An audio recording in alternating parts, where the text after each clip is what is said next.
నీవు తెలివిగలవాడివి కావచ్చు, విద్యాధికుడివై ఉండవచ్చు, నీకెన్నో డిగ్రీలు యోగ్యతాపత్రాలు ఉండవచ్చు, గాని నీ చావు నీవే చావాలి, దాన్ని ఎవరూ ఆపలేరు.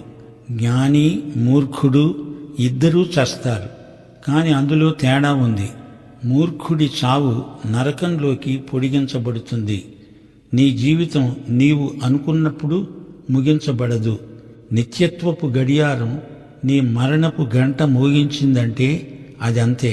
ఎందరో శాస్త్రవేత్తలు ఎన్నెన్నో ప్రకృతి రహస్యాలను బయటికి తీశారు, కాని వారందరూ ఏరి సమాధుల్లోకి వెళ్ళిపోయారు.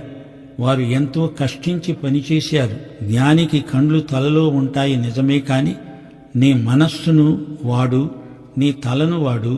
నీ కండ్లు తెరిచి చూడు, చీకట్లో నడిచి మూర్ఖుడివైపోవద్దు. బతికుండగా దేవుణ్ణి కలిగి ఉండి బ్రతుకు.